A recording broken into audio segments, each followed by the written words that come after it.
3. I began my life as a chemist on 28 rupees a month. I did well and ended up in 4 years' time as an assistant factory manager. My colleagues were MScs and PhDs, and I wanted to be really a reporter. I resigned my job. I had 3 months leave due to me, and my manager said, "Why do you want to resign? You have 3 months leave due to you. Take that leave, and if you can't get a job, come back." I said, "Sorry, sir, I have decided I will be a journalist." And that's the end of the discussion.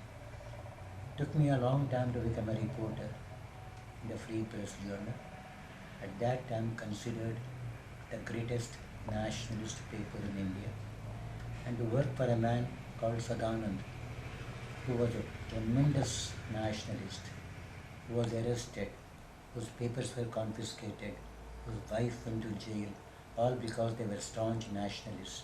To work for a paper like that was a great credit. He had told me that if I didn't do well in three months' time, he will sack me. At the end of 3 months, not only was I confirmed, but in due course, in 3 years' time, he sent me to Delhi, where I covered the first Asian Relations Conference concerning Indonesia. I covered the Constituent Assembly. I covered the Godse trial. I am probably the only one still living who covered all these three. And Godse was so thrilled reading my copy in a Marathi paper that he wrote to the editor saying it was the best copy he had ever read about his trial. Then in due course I came back to Bombay, became editor of 3 papers in the Free Press group of papers. Then I joined the PTI and was sent to the United Nations for 3 years. It was a fantastic job, meeting presidents, prime ministers, foreign ministers almost on a daily basis. At the end of 3 years I had to come back, and then the Times of India gave me a job as the European correspondent, but I spent 7 years in Germany and France. I must have covered every important international event in those 7 years, including the first non-aligned conference in Belgrade with Nehru, Nasser, Tito and Sukarno, and they gave me an award. The only time the Times of India ever gave a reporter an award was to me for that occasion. I covered every meeting of the European Union, at that time what was called the European Economic Community. Then I was withdrawn and made editor of the Sunday Times of India. And then came my biggest offer. I went to Washington for 9 years at the Times of India's Washington correspondent. It was again a fantastic operation. Then they brought me back to Bombay and made me editor of the Illustrated Weekly of India for 3 years. And I can't imagine I could have done these things, and the thrill of doing this, of being able to say, I am informing people, I am educating people, I may even be entertaining people with my own column. I can't believe I have done it all in all these 60 years of my life, 65 years of my journalism.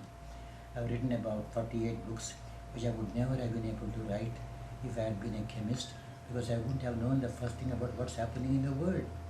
Whereas here I was, traveling all over the world, meeting the most important people I can think of, some of whom became very, very close friends, like Willy Brandt, the Chancellor of West Germany at that time. I covered the very first day when the Berlin Wall was built, and I was the only foreign correspondent to go to East Berlin on that day. Just imagine the thrill I could have in doing all those things.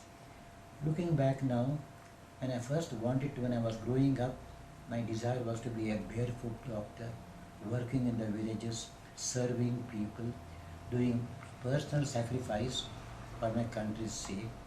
I couldn't get a medical seat.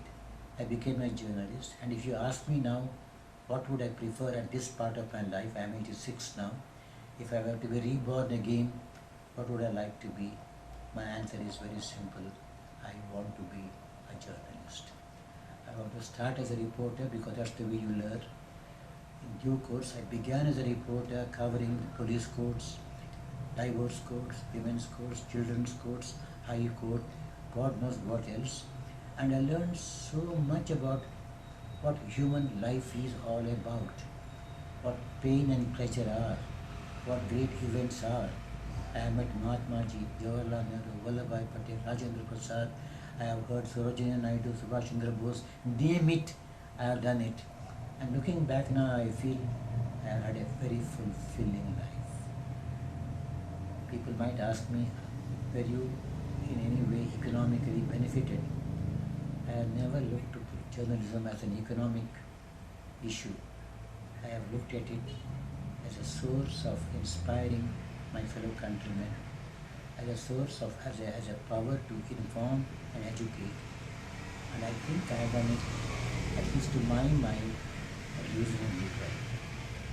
I hope, I don't know whether there is going to be another life, but if there is going to be another life, I don't want to be a millionaire. I don't want to be anything else. I want to be, once again, the editor of a good paper.